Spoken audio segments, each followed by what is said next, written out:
नमस्कार दोस्तों, स्वागत है आप सभी का। मेरा नाम है मनीषा और इस वीडियो में डिस्कस करेंगे एस्ट्रल लिमिटेड के बारे में। इस कंपनी के फाइनेंशियल्स और टेक्निकल्स को बिल्कुल आसान भाषा में समझेंगे, तो वीडियो में एंड तक बने रहिएगा।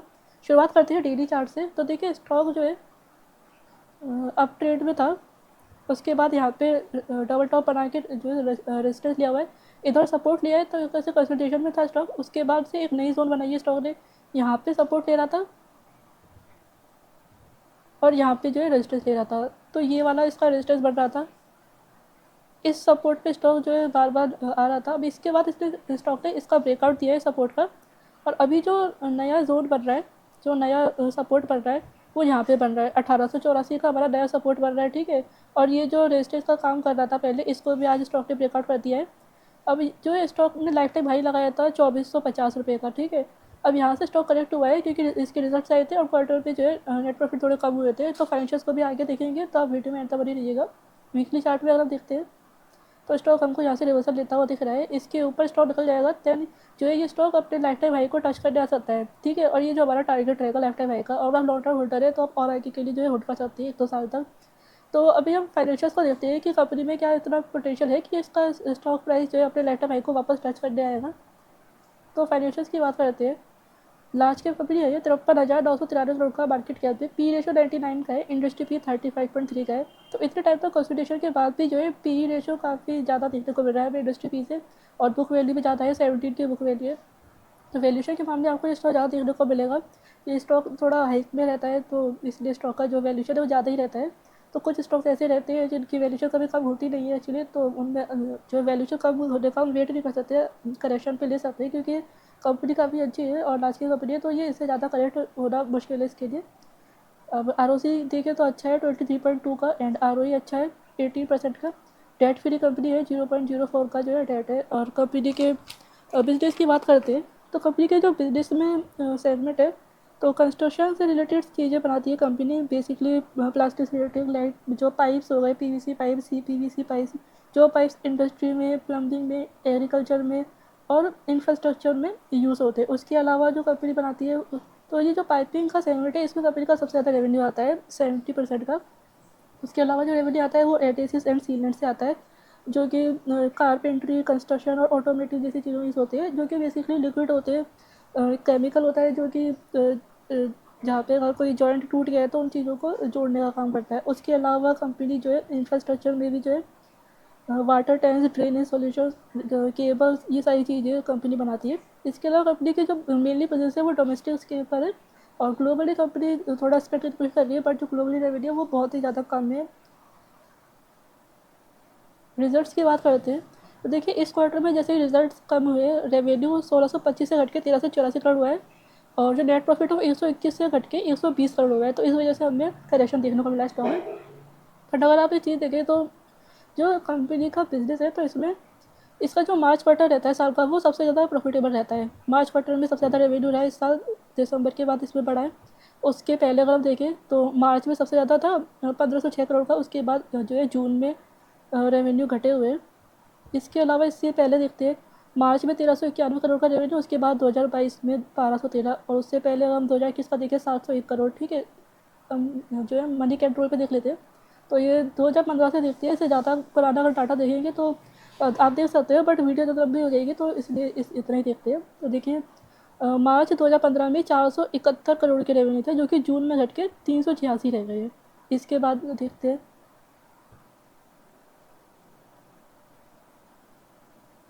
लेकिन 2016 की बात करते हैं तो मार्च में 531 करोड़ के रेवेन्यू थे, जो कि जून में घट के 420 करोड़ रह गए।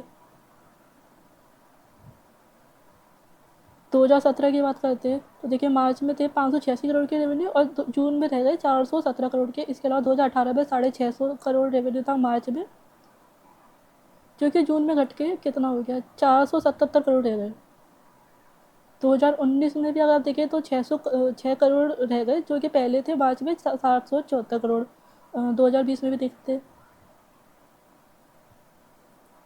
2020 में भी जो है इसके रेवेन्यू 628 करोड़ से घट के 403 करोड़ हो गए, जो है जून क्वार्टर में। तो इसका जो अगर आप हिस्टोरिकल डाटा देखें तो मार्च का जो रेवेन्यू रहता है वो सबसे हाई रहता है, उसके बाद जून में घट जाते हैं रेवेन्यू, और उसके बाद सितंबर दिसंबर में वापस नॉर्मल हो जाते हैं, देन अगेन मार्च में हमें हाईएस्ट देखने को मिलते हैं।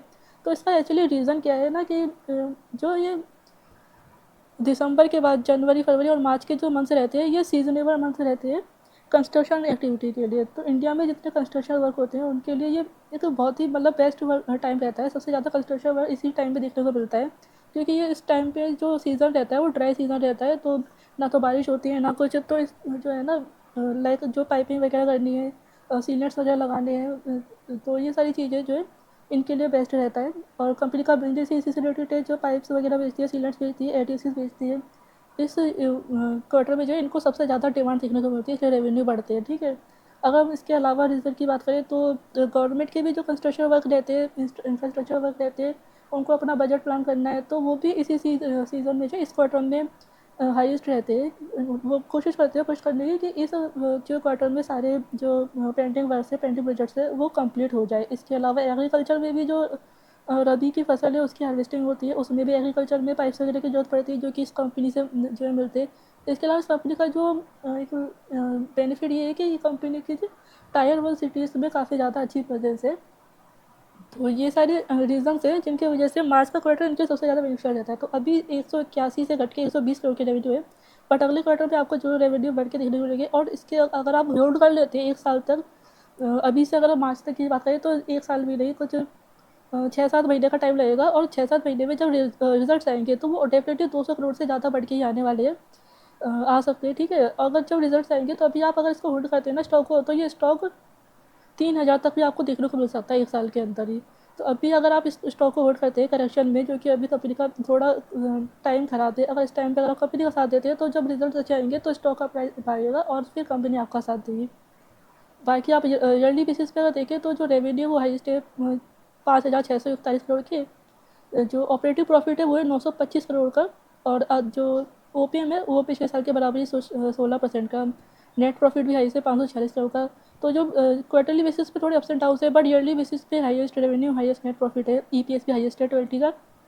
तो ईयरली बेसिस पे जो लोग, जो लॉन्ग टर्म इन्वेस्टर्स है, जो उनका व्यू रहता है 3 से 5 साल का, वो अभी भी इस स्टॉक में जो है बुलिश है। तो स्टॉक में इतना ज़्यादा आपको खर्चा देखने को नहीं मिल सकता है। तो अगर आप लॉन्ग टर्म होल्डर है तो भी स्टॉक को कंसिडर कर सकते हैं। ईयरली बेसिस पे सारी चीज़ें बिल्कुल फाइन है। जो अप्स एंड डाउन देखने को मिलते हैं वो क्वार्टरली बेसिस पे देखने को मिलते हैं, उसका रीज़न भी मैंने आपको बता दिया है।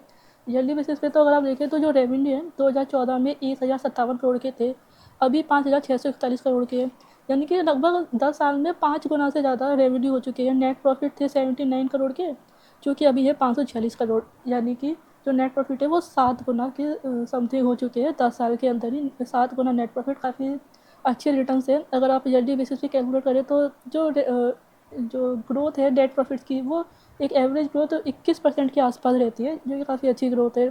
इसके अलावा डिविडेंड पे आउट जो कंपनी ने किया है 18% का। तो डिविडेंड पे आउट कम कर दिया कंपनी ने, हालांकि रिजर्व्स की बात करते हैं तो 3,161 करोड़ की रिजर्व है, और डेट है 119 करोड़ का। तो डेट फ्री कंपनी है ये, कैपेक्स भी कर रही है 151 करोड़ का।